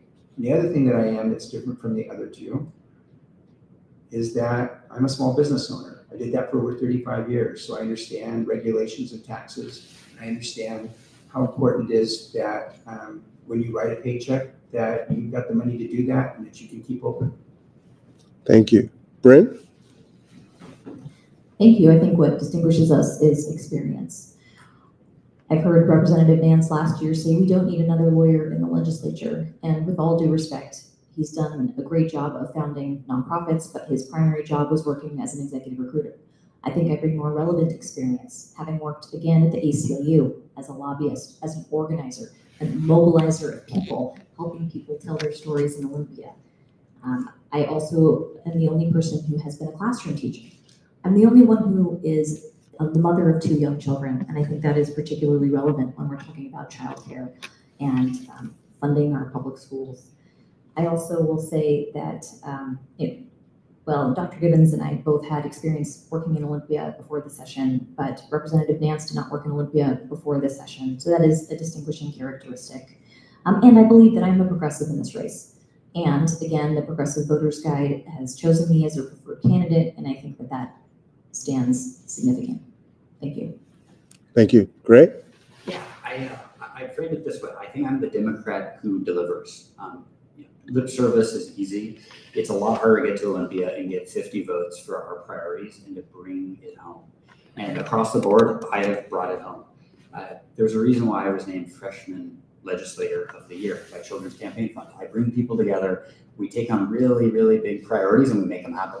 On the ferries, I'm really proud of the 7 Fix Our Ferries town halls that I hosted. I'm the most accessible legislator across the entire state. 9 town halls I helped to host, hundreds and hundreds of coffees, hundreds of office visits. I outwork. I'm going to work and listen and learn and then deliver. It's on ferries. It's on our healthcare workforce. We put together a huge package to build a Suquamish Health Center, $4.5 million investment to help with healthcare access. That is a big deal that we've been trying to do for a long time. We got it done. I was honored to sponsor that and work with Senator Hansen to get it over the line. I'm really honored to have sponsored Working Connections Childcare. It's one thing to talk about childcare. It's another thing to deliver with 1,200 more families able to get childcare right here in Kitsap, tens of thousands across the state. That's a big deal. I'm honored to deliver on that, and I'm honored to be recognized by colleagues. Olympia is about relationships. I may not have had much experience when I went to Olympia. That's true. I was sworn on September 18th. Already 46 Democratic state representatives are endorsing me. Only 2 other representatives are endorsing anyone else on the stage. 46 are endorsing me. I bring people together and I deliver, simply put. Brynn? I'd just like to rebut on the child care piece. Because Sure. when Representative Nance, he's prime sponsored a bill that was unanimously passed that clarified eligibility for this working child care program that he's talking about. He has said that he is increased access to child care. That bill, if you look at it, it removed old dates from the RCW. It rearranged where provisions were within the statute. It had no substantive change to the law. It had a $0 fiscal note. It had no new appropriations to child care. So as someone who has struggled with child care, I am frustrated to hear that it has expanded access when it has clarified eligibility. And if you go back and if you watch those committee hearings, you'll hear Republicans say, wait, I'm confused. I'm hearing it increases access to child care, or is it a cleanup bill? And the fact is it was a cleanup bill, and everybody needs to know that that's exactly what it was. Thank you. All right. In respect, we are about 50. Yeah, so I want to clarify here. So oftentimes, if you go to law school and you think through, this may not have been super substantive from a legalistic standpoint, but if you are a family looking for childcare, it's a really big deal if you understand what you're eligible for. If you're a social worker trying to help working families navigate this, that's a really big deal to know who's actually eligible. If you're a child care provider, and I've spoken to dozens around Kitsap, they don't know who's eligible for this government program or who's not. It may feel like a small fix or a quote cleanup. Let's not demean the families that need this. This is for working families to get back to work. I am honored to work for working families and to deliver. That's exactly what I'm going to continue doing in Olympia. Whether or not it's a huge substantive change, I want to help working families. And that's exactly what I've been doing as your state representative. All right. Typically, the format is we ask a question with 1 rebuttal. We've got 15 minutes left, but we have 10 questions here and 3 online. Could you commit to answering these questions and I'll cut it off there? If you cannot do that, would you commit to answering those online so that I can provide those answers to the folks that asked them? Do you have time? You guys got time? Oh, they got time? All right. A little louder? Oh, I'm so sorry. Oh, my mic might be off, actually.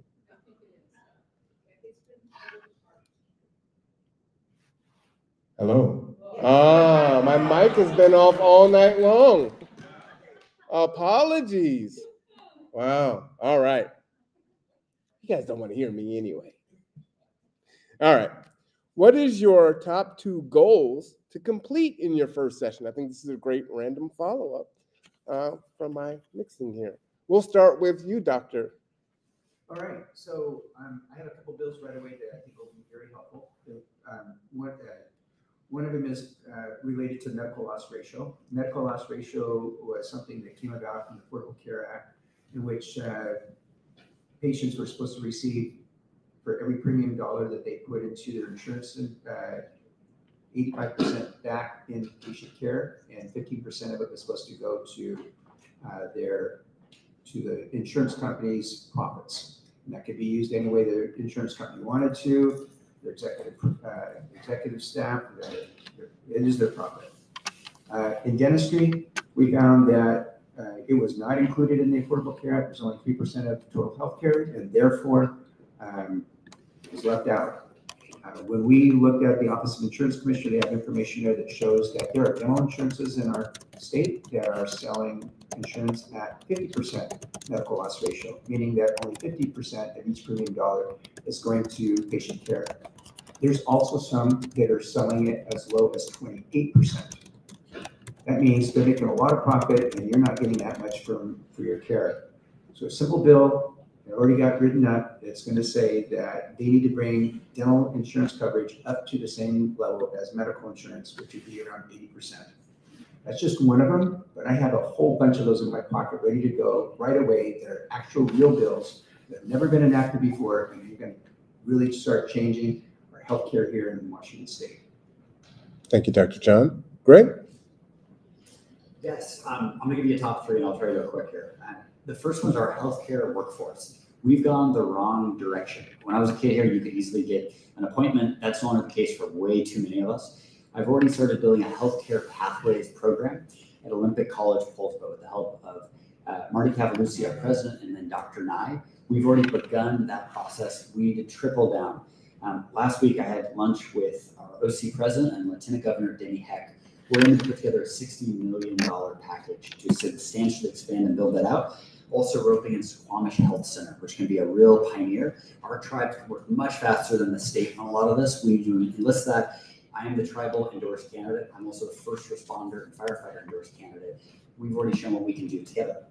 Second is around child care access. I know that child care access is a big deal. We need to expand that. I've met with our shipyard superintendent, with our naval base commanding officer. We want to get more child care all across the peninsula, converting some of our Albertson and Safeway's abandoned shop in Polsbo or the Silverdale Mall into more facilities, and then provide subsidies to actually get more folks into the child care workforce. I'm also the Maritime Caucus Vice Chair in the legislature. So I get to have the ferry workforce portfolio. I want to recruit hundreds and hundreds of new ferry workers from high school shop classes in the United States Navy to help us really fix the staffing crisis that we continue to face at WSF. Thank you, Brynn. Was it 2 or 3 priorities? 2. Okay. I'll start with funding confidential services for youth. So previously, the Department of Health had a program called Take Charge, which allowed youth who are seeking reproductive health services to receive those services by having providers bill those confidential services directly to the Department of Health. We can create, and we must create, the same kind of thing for youth who are seeking access to confidential services. It will encourage more providers to participate in providing mental health and substance use disorder treatment to our youth in our schools. Second, I would like to fully end non-competes for healthcare workers and all non-competes across the board. So many of you have followed the FTC, which has done rulemaking around this, but it does not impact all nonprofits or franchisees. We need to make sure we are not driving out healthcare providers from our community just because they want to change jobs. It's bad for employees, it's bad for patients. So those are 2 of my, among my list. Thank you.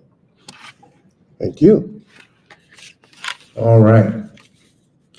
HB 2128 to create a task force to investigate modernizing the state's certificate of need requirements did not pass last session. It was blocked in the Senate because funding for the study was in the governor's budget. What do you know about CON? How do you feel about the bill versus the governor's study? And why is the CON good or bad? Does it need to be modernized or eliminated? Greg, we'll start with you, and then we'll go to Dr. John, then Brynn. Yeah, so we passed something like 370 bills in House of Representatives, so I don't recall the specifics on this. I will say the issue that you flag in the question is really smart, really important. The governor proposes a budget It then gets moved to the legislature to move policy forward, and then you bring a budget back for the governor's approval. That first step is super important. You've got to help set the agenda for our governor. We will have a new governor in January. I believe it will be Bob Ferguson, who has an incredible game plan on healthcare, a great game plan on childcare, a great game plan on ferries. We connected on Sunday to talk through all of the above. It's really important that we help set the stage, that the governor and the legislature are working hand in hand. We've seen the consequences when we don't. There's miscommunication. And just like on the certificate of need, when we drop the ball, families suffer, our neighbors suffer, healthcare suffers. We're going the wrong direction on that. We've got to right the ship. And I think with Governor Bob Ferguson, we'll do exactly that. Thank you. Dr. John? So the certificate of need, repeat the question, please.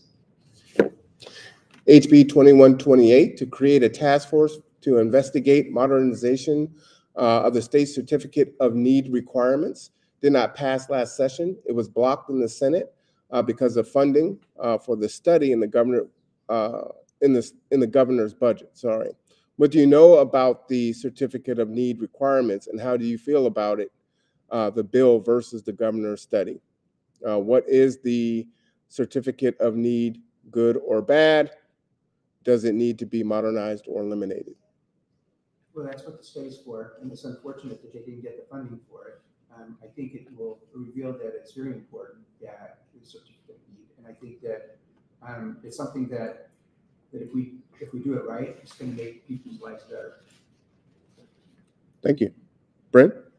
The certificate of need process has good intentions. It's really intended to control healthcare costs and ensure that services are available.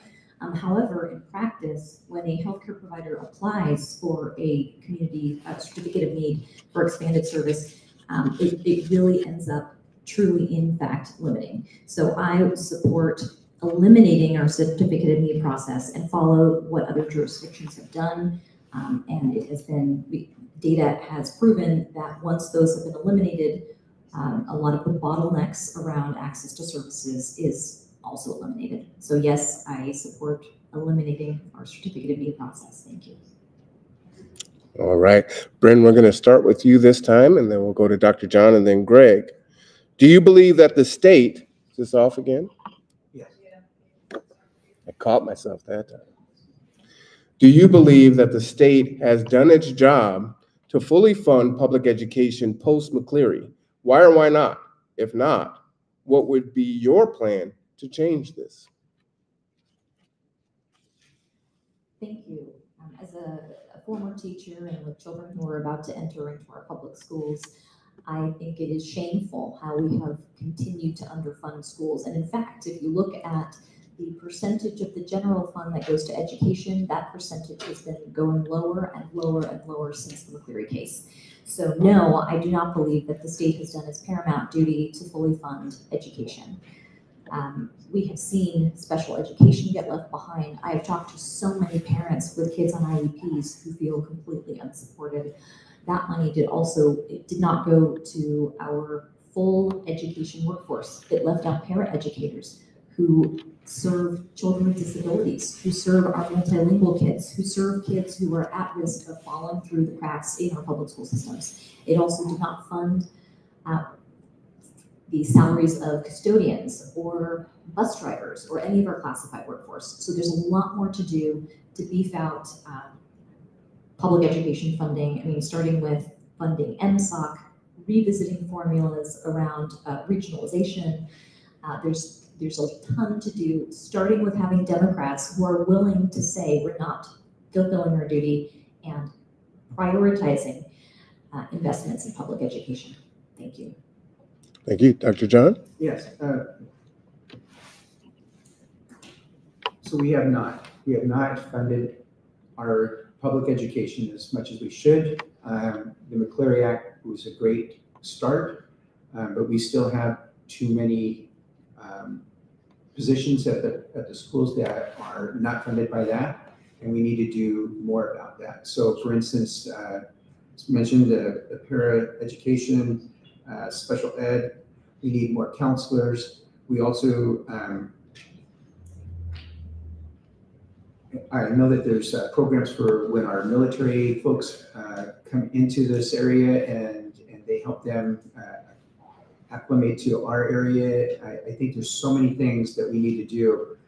I think mental health is so important. I think that needs to be funded, and those things are not funded right now by the McCleary Act. We need to find dedicated resources and funding for that. I think that when we look at our budget, we should always look at what are our values, and our values should be our children first. And I think that that's where we need to start changing some of the way we budget things so that we can follow those values. Thank you. Greg? Yeah, I'm a proud graduate of Kitsap K-12 Public Schools, and I'm proud to serve on the House Education Committee. And I'll be honest with y'all that as you open the budget book, it is brutal. There's red ink everywhere. Yes, we need to do more fund, but it's tough. There are trade-offs everywhere. So my big emphasis is how can we look for efficiencies, things that really are great ROI to take care of our educators, our teachers, our children, and the families in our districts. That's where I look to. Ideas that specifically come to mind. We know after-school programs are vitally important for the health of our kids and our communities. We should have after school for all. With a modest state investment, we can make that a reality across the state. I'm a big believer in telehealth for mental health. We don't have enough behavioral health clinicians anywhere. We need more resources, including for rural and tribal students that don't have access otherwise. I got $1.5 million in the state budget to pilot the best ways to do that. Third, there are a lot of elders and retirees that suffer from loneliness, that feel disconnected. One win-win-win is to bring those elders and those seniors into our public schools as community mentors to teach shop class, to share a hobby or passion they have. Intergenerational bonding is good for mental health of all concerned. And then fourth, we can look to make school construction cheaper. Our capital budget chair, Steve Theringer, who's in charge of school construction, has a lot of clever ideas for using recycled wood that enables us to cut costs dramatically for school construction. I was just touring Fairview Middle School with Chair Theringer. We want to introduce legislation so that every school across the state will have access to more affordably built that. So I'm a proud product of public schools. I'm going to fight for our public schools. And we're in this together. Every single one of us needs to step up, and together we will. All right, thank you. Our next question. I think this might have been touched on already, but you can answer it succinctly. How do you feel about students' rights to privacy? Dr. John, Greg, and then Brynn. Sure. Right now, our state law, those who are seeking medical treatment, 13 and above, medical, behavioral health, all have the right of confidentiality. They have to give that up by signing a waiver to their parents if they choose to do so. So I think that right now in our school system, the way the new law was put together, I think that it is, as was stated, against our current law, and I think that's how come it stayed as it is right now. But we need to make sure that students are confused, that when they're at school, they understand that right now there could be a problem with their folks understanding exactly what they're talking to their counselors about or their medical people about. And I think that that's a real problem, as I said before. Thank you. Greg? Yeah, student and youth privacy matter, and they matter deeply for host reasons.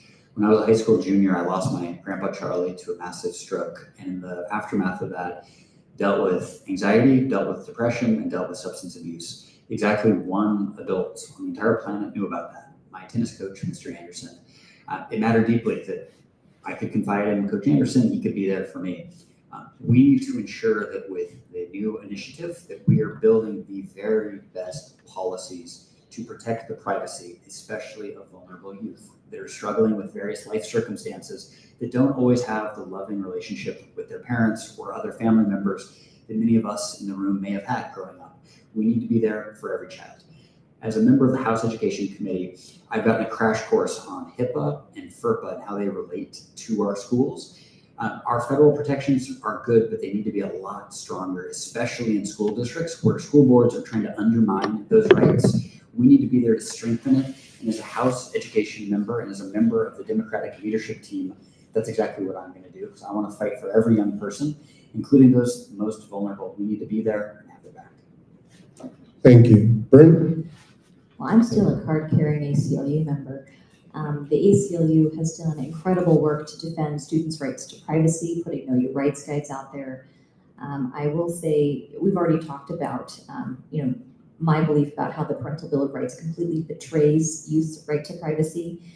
I will say also, just to putting it as a resource out there, last year I was part of a cohort of underrepresented attorneys who created a Know Your Pride guide. It's a Washington State guide, Know Your Rights, specific to Washington State, for trans and gender nonconforming youth, which includes important information about healthcare rights and school privacy and anti-harassment. It's available in English and Spanish online, so I wanted to plug that. But that is also another way for youth need to know what their rights are, and everyone in this room should know our Washington State Constitution has the strongest privacy rights of any state in our union. That's something that I'm really excited about and excited to continue to defend. Oh, sorry, I thought I was saying something. I'll leave it at that. Thank you. All right, thank you. All right, we're almost done with the questions here inside. HB 1389, rent stabilization. Mobile home park residents are experiencing egregious rent increases. One example, Poseville Mobile Home Park, 4 years ago, rent $450.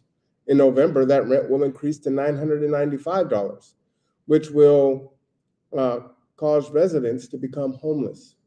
HB 1389 did not pass last year, and it would have limited increase to 7%.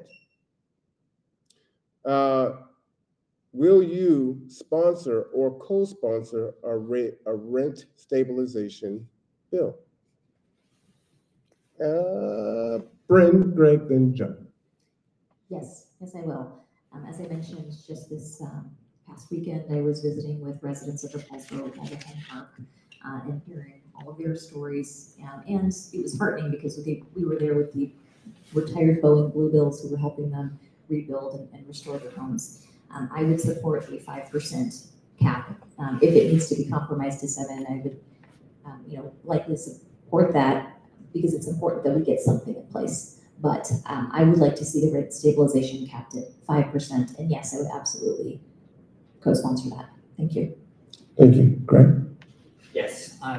One of my lunch buddies in the Capitol is the Housing Committee Chair, Strom Peterson. We talk a lot about how we can better use policy, legislation, and budgets to advance these progressive priorities. I'm honored to have his support. We have a game plan of how we're going to tackle this moving forward. Yes, we've got to stabilize rent. 5%, I think, is the right sweet spot. We can't get complacent. That's not enough. That's just the first step. We also need to make it easier to build affordable housing, easier to put infill, easier to put ADUs, easier to advance transit-oriented development. That is just step one, and I'm going to take that step one. I've already whipped votes for it in the House. We got to keep going with it. I am motivated on this overwhelmingly by my friend Sebastian. Sebastian was an 8th grader who migrated from Ukraine with his mom, Tatiana. He was my best friend. He and I would swim together after school. Loved it. That was our happy place together. One day, he had to move away, had to leave Bainbridge Island where him and his mom were making their home because rent went up. And so I think about my buddy Sebastian, and I think about the dozens and dozens of folks who visited my office in Olympia to tell me their story about how even a couple $100 extra a month can be ruinous for a family that's already on the margin, already maxing out credit cards, already working 2 or 3 jobs. I hear those voices, I see those faces when we're actually discussing these policies, making these budget priorities. I'm going to fight for this. $127 million in the Housing Trust Fund. We're just getting started. Thank you. Dr. John? Yes, so I think we're talking about a very simple fix to something that's very complicated. And I think that there are examples where when you have rent stabilization set at too low a point, it actually will make it more difficult for builders to build. So I think you have to be very careful about how you approach this. I think targeted rental subsidies are the way to go on this. I think that there's a lot of ways that we can improve our housing options. And I think that as we increase our housing options, the more likely it is that we're going to have a more stabilized rent. Thank you. All right. How would you increase affordable access to childcare? This is also from the Kids at Black Student Union. Greg, we'll start with you and then go to Dr. John and then finish with Brynn. Yeah, so as I shared, I was the prime sponsor of Working Connections Childcare, a bill I'm really proud of. It's going to help a lot of working families that most need help. That is just the beginning. Oftentimes in legislation, we've got to begin building momentum. You need 50 votes to move anything forward. We got every legislator in Olympia to vote for this. We're building a coalition that includes Democrats, Republicans, super progressives, super conservatives, and independents to help move this forward.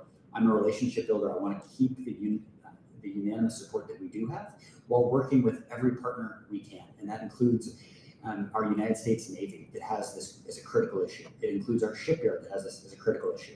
It includes all kinds of shift work, including fast food, as you mentioned earlier, Marlon. We've got to do more for these working families that do so much to build KidSat. We as legislators haven't had their back to the fullest extent.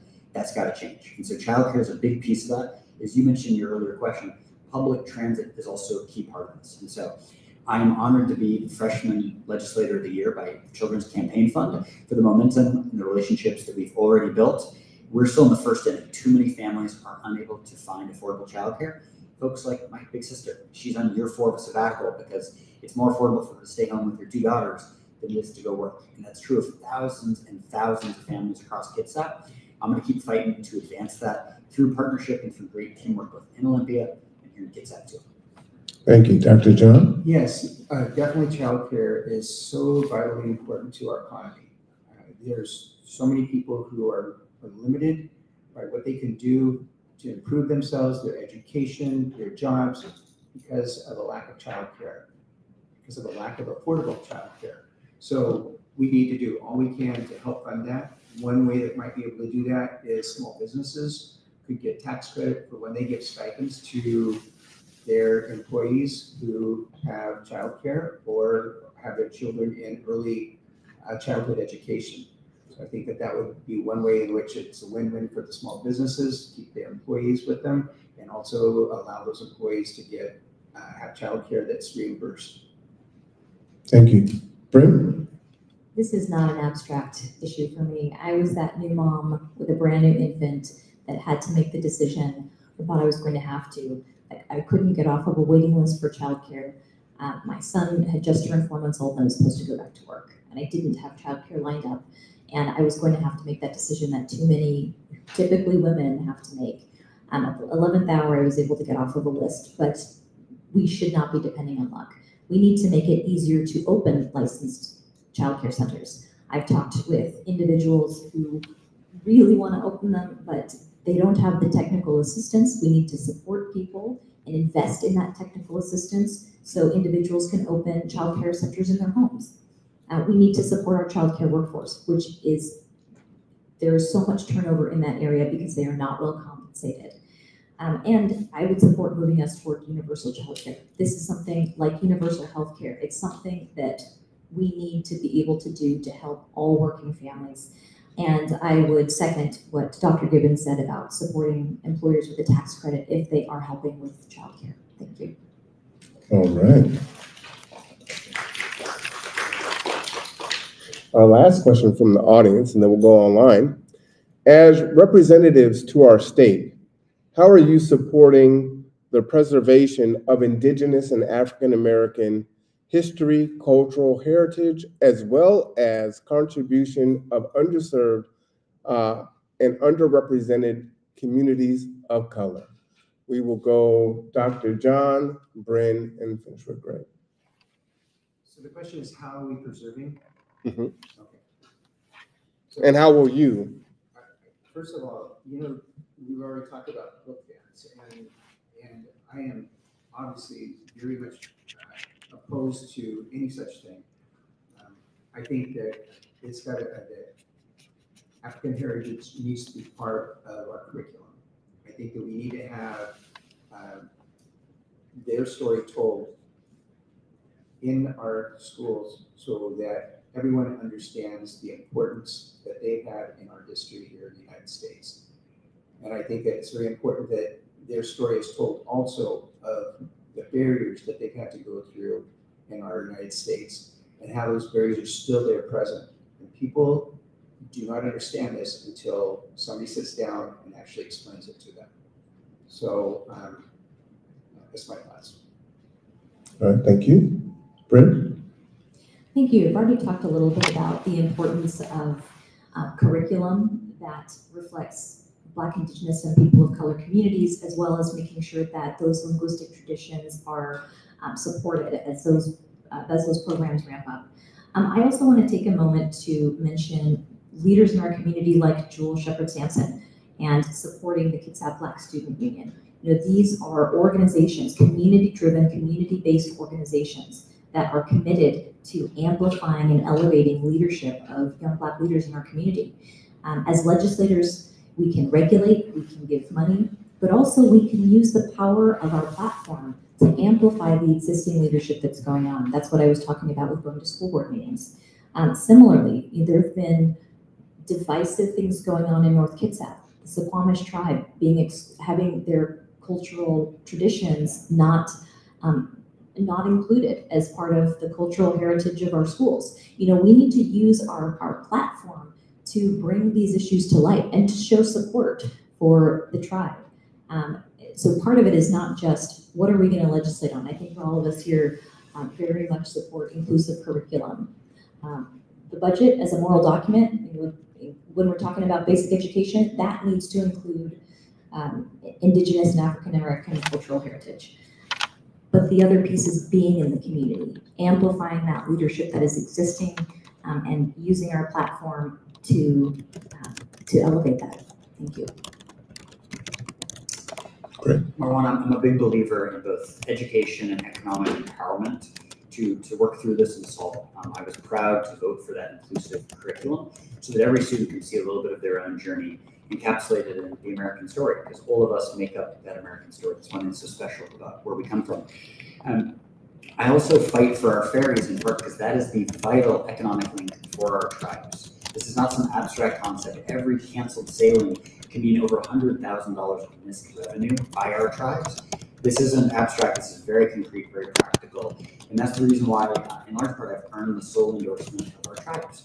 We give a land acknowledgement, but so often it can feel a little performative if we don't actually listen to our tribes when they speak loudly with one voice, as the Port Gamble Squalo and the Suquamish have. In part, I'm fighting for healthcare for everyone, including the tribal and BIPOC communities, and making concrete advancements there. And I'm protecting our environment. We know that our BIPOC neighbors, our Indigenous neighbors, can be most susceptible to extreme heat, to wildfire, to rising sea level. I'm pushing back to protect Puget Sound and mobilize 1 million young conservationists. I'm pushing for more kelp, more eelgrass, more coho and chum salmon, and more Dungeness crab. These are vital fisheries for our partners. A lot of our neighbors earn their income with fishery, and historically we haven't done enough as a state to help and support. We've actually stifled. And now again, we're about to make that same mistake. We've got to do better. We can elevate these voices and listen and act accordingly. Thank you. We're going to go online. We have about 4 questions, and that'll conclude our evening. We'll start with Greg, and then we'll go to Brynn, and then finish with Dr. John. All right. California has just become the first state to ban student notification policies. They are the first state in the nation that will prohibit policies that will force educators to tell parents if their children ask to use different pronouns. What are your thoughts on this and trying to get the same sort of bill passed in Washington? Thank you for the question. That is exactly why I voted for the initiative. Because of that vote, we can now work at this to actually strengthen student privacy rights right here in Washington. We have a great track record in Washington. It's time that we catch up to California on this. There is no reason why any teacher should be obligated to out a student under any circumstance. We need strong legal protections in black and white right there, codified to protect vulnerable youth in all shapes, in all forms. I haven't studied that law closely, but I know we can learn a lot from California's experience. We can learn a lot from our activists and our community leaders who are fighting for this. And that's exactly, as a legislator, I have an open door, learning from different community perspectives and advantages so that we protect folks. We utilize the law to the fullest extent to protect our youth, especially vulnerable youth that need the state's help here. Thank you. Brynn? And that is exactly why I would have voted against the parental rights bill, because I believe that it harms students. I agree with what California did, and I absolutely think we need to do something similar in Washington State. Thank you. Dr. John. Yeah, this is very simple. Again, students shouldn't have to put in a spot where, as they are trying to identify what their gender is and who they are, that they should be in a situation where they should be, again, outed by their teachers to their parents. I think that that is extremely harmful, and I would definitely support a law here that is similar to the one in California. All right, thank you for that. Next question, we'll start with you, Dr. John. Yes. We'll go to Brynn, then Greg. What kind of funding will you bring to Kitsap County for housing? For housing. Well, first of all, they were talking about the housing trust fund. I think that when I say these things, it's not like I know individually I'm going to take money out of my bank and put it in there, but I do mean that there's going to be times where we can add to the budget more money to the housing trust fund, and I think that that's really important because there's more options here for housing. So that would be one thing I would do for sure. I think the other thing to do is look at, again, how to create more affordable land to build on.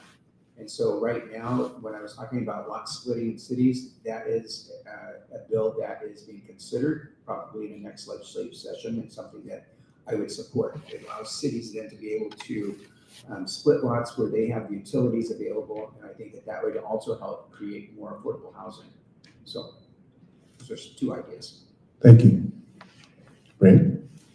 Thank you. As General Counsel at Peninsula Community Health Services, I have done a lot of advocacy to bring resources to our district to help fund the building of permanent supportive housing. I was also on the board of Kitsap Community Resources, who used state funding to build out Mills Crossing building. I know just how transformative these local investments can be because, again, it's not our government who's building the lower end of our housing continuum. It is social service agencies. I was there at the ribbon cutting for the Bremerton Housing Authority's brand new project that will help youth aging out of foster care have a place to stay. I've been advocating for these funds, and I will be absolutely privileged to help bring them to our district from Olympia. And in addition to the Housing Trust Fund, also want to mention how impactful the Apple Health and Homes Fund is as well. So we need to make sure that we have robust local funding through all of those different channels. Thank you. All right. These last few here are, oh, I'm sorry, Greg, I apologize. You were golden. Before I was a legislator, I had the honor of serving with our Kitsap commissioners as a citizen budgetary advisor. And one of the big focus areas there was to build out our workforce housing here in Kitsap. And I'm proud of the investments that we're making are now blooming. One such investment that's coming online now is near the Bainbridge Island Ferry Terminal, 100 units, close to the terminal so folks can hop a bus, hop a ferry, get to work. We need more first responders, more teachers, more public servants, more folks just working the jobs they want to work in our communities. And that's exactly what I've been fighting for even before I was a legislator.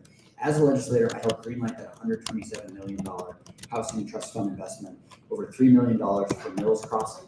And it's time for Mills Crossing 2.0. It's time for Pendleton Place 2.0. It's time for us to think outside the box to make big investments as we go. An example is a lot of our neighbors are already in a home. They have a low income. They're not able to afford to winterize their home. They may have a leak in their roof. They may not have air conditioning. We know that extreme weather events impact our lower income neighbors disproportionately, our neighbors of color disproportionately. That's unfair. With an equity lens, we can actually target more investments to folks that may already have a place to call home that's no longer well equipped for the changing environment around us. As I mentioned, I'm also want to greenlight more transit-oriented development and more bus investments, more ferry investments, so folks can get to work, earn the best wage they can, take care of their family. It's all really connected, and as a member of the House Transportation Committee and the House Democratic Leadership Team, those are the investments that I'm working to greenlight. Thank you, I appreciate that. All right, so there's a few things in here in the chat, and there are more statements. but they're accusatory. So I want to give you an opportunity to answer these questions. Let me get to them here. This one, he did not sponsor the $4.5 million for Suquamish Tribe's healthcare center. Would you like to respond to that? Sure. Yeah, so I'm really, really honored with my partnership with the tribe, which began in 1995. And I'm really honored about the great work that we do with a wonderful tribal council, wonderful community leaders, and a great chairman there. We worked hand in glove, hand in hand, day after day after day after day. We were told no dozens of times by our capital budget chair who said that we didn't have the funding. And I was up past 2 a.m. probably 5 or 6 times with Suquamish leaders to get that over the finish line. I'm really proud and honored that we got that done. I want to give a huge hat tip to Senator Hansen, who was up on a lot of those late nights making it happen. This is a team sport. No one does it alone. I don't mean to imply that I did it. You need 50 votes to get anything done. I happen to be pretty strong at bringing people together and getting those 50 votes for our key priorities here to get happening. Thank you. There's another one here. I hate being in this position. I wish Marwan Cameron would ask how he sponsored that, because that is not my memory, considering the work I did on it. Do you feel like you? Who said that question? Yeah. That is from Tara Simmons. Oh, yeah. Tara Simmons, you want to read the question again? Yeah. Oh, okay. It is, I hate being in this position. I wish Marwan Cameron would ask how he sponsored that, because that is not my memory, considering the work I did on it. Sure. Yeah, this is a team sport. We got to 50 votes together, and I'm really honored for the work that we did. All right. Now everything else is go Brynn, or things of that nature. Go Greg. So I'll ask one further question, then we'll close out the night. One, I want to thank all three of you for being here, giving of your time, going over, asking some very challenging questions, and probably a little bit unorthodox format. I do not like doing things cookie cutter. So thank you very much. Thank you, audience, for your thoughtful questions and still being here. So very important for democracy. The last question. AI, outsourcing, immigration, obsolescence, etc., have led to loss of good paying jobs and careers. We have seen that the unemployment levels, however they are in the country, are more impacted or negatively impacted by the Black community. It is ironic that Black slaves built this country, but we don't typically see them represented in construction, IT, technology, contracts. What will you do to address this? Dr. Gibb? Sure. Gibbons? Right now, we have such workforce shortages. It seems like what we need to do is we have such a great opportunity to break down those barriers that typically have left our BIPOC community behind. I think that if we do things right, we can make sure that everyone has a foundation to be able to rise to the same place to get the jobs that they want, including technology jobs, etc. And I just feel like it is time that we take this seriously and make sure that our underserved communities have this opportunity to break through those barriers. We need to help them in any way we can, even stepping aside to allow them to go first. Thank you. Greg. Yeah, we know representation matters here. I'm a longtime nonprofit chair since 2008. I'm really proud that 2 of our best, strongest board members happen to be brilliant and Black, and they've made amazing contributions to our organization. Representation matters, it matters deeply. I've learned a lot about our workforce challenges from fellow union members. I myself am a union member, but my mom and dad are longtime union members. I'm proud that our campaign has the sole endorsement of the Washington State Labor Council, by far the largest labor organization in the state. Over 600 unions represented there, 500,000 members, many of whom are Black and brown. and do incredible work to build our state day in, day out. I'm a proud member of our workforce committee in the House of Representatives, and I'm really pushing for stronger representation in each of our apprenticeship pipelines. This should be an opportunity for us to level the playing field for any hardworking person to have a chance to get ahead. That's how I've built my career as a nonprofit leader. That's how I'm building it as a legislator. We've got to put our money where our mouth is. And that's what we're doing with Washington State Patrol, with Washington State Ferries, and all of our public contracts. Representation matters. We got to greenlight the investments.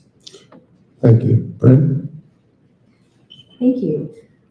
At PCHS, as a senior leader, one of the things I've done is help build out our apprenticeship programs. It's not STEM necessarily, but clinical apprenticeships. And it's critical that apprenticeships are paid, right? We need to make sure that as youth are being trained, they also are getting paid fairly for this work.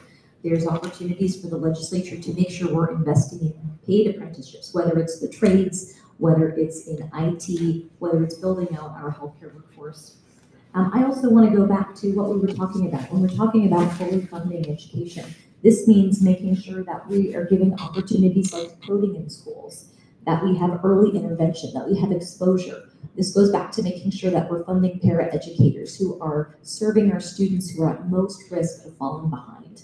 A lot of these students can grow up to be brilliant coders and design AI themselves, but we need to make sure that every child has the same opportunity to thrive and to grow. And so when we're talking about workforce, it starts with early learning and child development and childcare, and just having resource-rich schools. That's where it all starts. It's about building our infrastructure of opportunity from the foundation on up. Thank you. Thank you. Again, I want to thank our participants tonight, Brynn Felix, Dr. John Gibbons, and the incumbent Greg Nance, running for the 23rd LD State Representative Position 2. I just want to leave you and the audience with a couple thoughts. For those of you that know me, you know I wear a lot of hats, whether it's advocating for the unhoused, housing prices, transportation, the Black community, and Black males. So I'm sure I've disappointed everybody and not loading this whole thing with questions that serve those in particular purposes. That said, Black people don't all think the same way, as none of us in here do. I encourage you to speak to those whose voices aren't elevated, those who aren't on the approved list of leaders. Get past the gatekeepers that exist in our communities. You know who they are, you know what they've said to you behind closed doors. And reach out to those that don't get to speak out, don't get to share their pain, their concerns, their needs, because they matter. They may not be a leader of an organization or a big donor or prevalent in the community, but they matter. I almost say they matter more than those of us that profess to know what's best for the community and try to do something about it.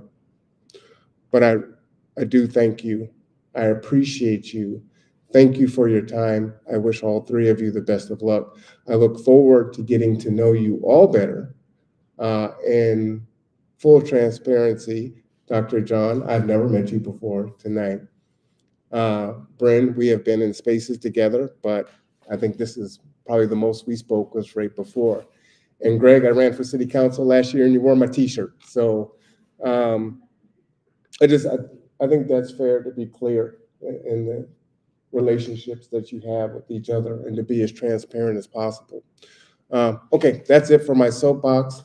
Everyone, please, as always, especially for you online, I am Marwan Cameron. This is the Conduit. Take care of yourself. Take care of each other.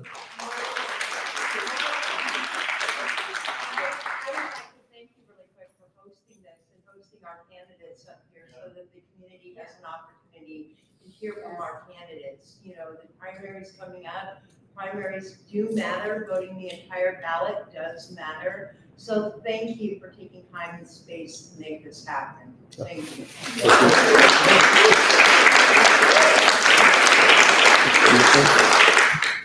right, thank you, everyone.